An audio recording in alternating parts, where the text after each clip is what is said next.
This is the Badfeather Knives Raider Creek EDC, a very innovative and strong pocket fixed blade from Badfeather Knives. Dan is the man who designed and engineered this knife. He is a farmer and an outdoorsman with a background of doing robust things in the outdoors, and he created this knife to be a pocket knife plus. It's like a pocket knife fixed blade, because this is full tang, but minus the sheath. So I've never seen anything like this. I'm not sure if you have, but I couldn't find anything else out there like this. And I'm really impressed by the design and by the feel of this thing. A bunch of benefits to a knife like this, or this knife, I should say. And I'm going to start with the polish. Now, you know, I am a collector. I'm not a heavy knife user. And when I do heavy chores out back, I have the same sort of coterie of 10 or so knives that I am willing to bang up. But this one can definitely go the distance. Now, I was going to mention this polish here. At first, I thought, oh, a polished blade, that's fancy. But it's actually, it is fancy. I mean, you can see the camera right there. It's fancy to have that sort of polished blade, but also a polished blade, just like a samurai sword, goes through whatever you're cutting more efficiently, slips through it better. And I haven't asked Dan about that, but I have a feeling that's why he's put this high polish. I don't know if you can call it a high polish, but it's definitely a polish on the blade. It's more reflective than most blades that I have. And yeah, I think it's for efficiency of cutting. You've got a beautiful 3¼ inch drop point blade here of S35VN. He's made 500 pieces. This is 345. And by the way, thank you, Dan, for sending this to me. I'm very impressed with this. It's a 5-part knife. It's got the blade/blade tang, all one piece. It's got this locking bar, the handle, of course, and then it's got this nut system and a magnet in there, and that's all. And when you take this apart and put it back to, take it apart to clean it, etc., and put it back together, that process of putting it back together removes any slop that may develop in the action. And I don't know how the slop will develop, but that's something Dan mentions as a USP of this design. I can't imagine how that would happen, but if it gains slop, I think you would be able to tell, because that lever would get pushed in further. So maybe that's when this becomes loose or something. I don't know. I haven't figured that out yet. But a beautiful titanium handle. I like this kind of blasted titanium. It's one of my favorite materials. It almost looks integral, but you can just barely see the seam right there.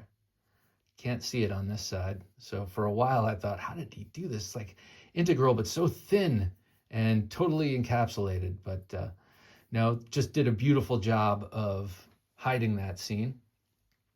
Very nice cross hatching for gription here. On this, which is essentially a work knife. I mean, it's not just a unique and interesting collectible, which is honestly how it will live in my collection forevermore. Not that I won't use it for stuff, but this to me is just collectible because it's so damn interesting and different. And out the front fixed blade knife, I mean, I just have never seen or heard of one. And so I like it for that purpose alone, besides how inherently cool and useful it is. You've got this pocket clip that nestles nicely right along the handle, which when you're holding it, even in like a tight hammer grip, you don't really feel. It doesn't get in the way or affect your grip, but it's positioned in such a way that when this is closed and in your pocket, it kind of hides itself behind the tail end of the seam of your pocket. So it's optimized to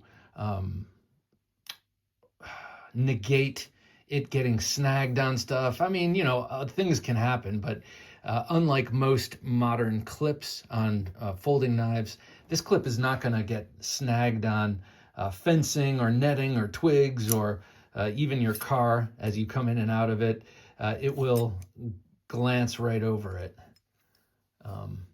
And I like that. It reminds me of the old Razzle knife with the spine mounted clip, which on that knife never quite did it for me, but on this knife I totally get it, and it works really well.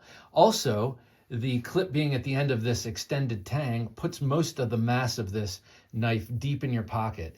Sometimes with a heavier blade, not this is heavy, this is, I don't know, I would say 5 ounces maybe, or right around there.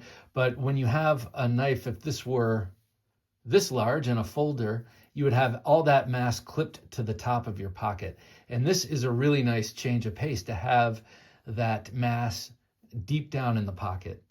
So not only do you have this clip, but you have the weight and the mass of this knife keeping it down in your pocket. This can be used with gloves, and I know that not because I've been out working hard on the back 40 or back .4 with this knife, but Dan was telling me that it works well with gloves, and so I had to put on my work gloves and try it out, and indeed it does. This lever makes it very easy. It's just barely proud of the handle here, but easy to access, and then of course easy to close when it's open and closed. Also, one-handed action. Pull it out of your pocket. Whoops, pull it. Yeah, you got to open it all the way. Let it drop open. Whoops. And then clip it shut, one-handed. Kind of.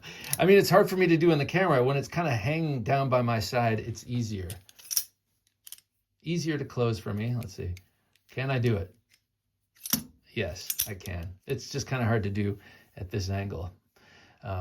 But the one-handed action for a fixed blade knife is, of course, like a regular fixed blade knife, you have one-handed action. That's part of the point. And so it's good that it's retained in this design. All right, I'm going to get better and better at it. My jacked up thumb.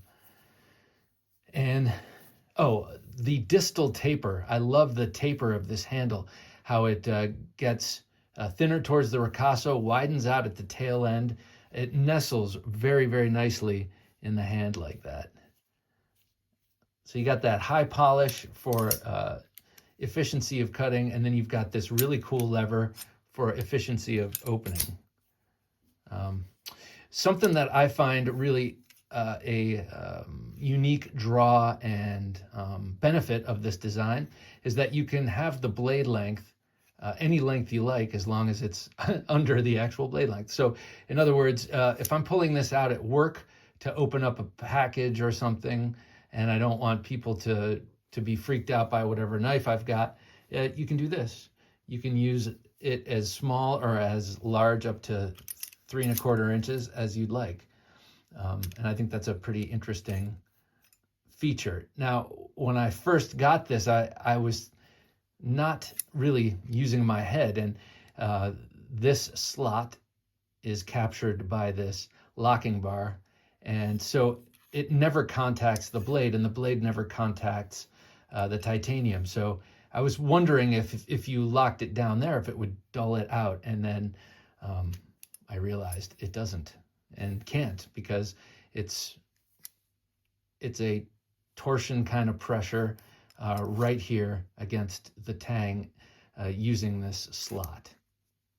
And there's a magnet in there that's kind of permanently embedded into the handle. I haven't quite figured out what that's about, but I will figure that out shortly. And I'm going to ask Dan. He's going to come on the show, and we're going to talk all about this really, really exceptionally cool knife.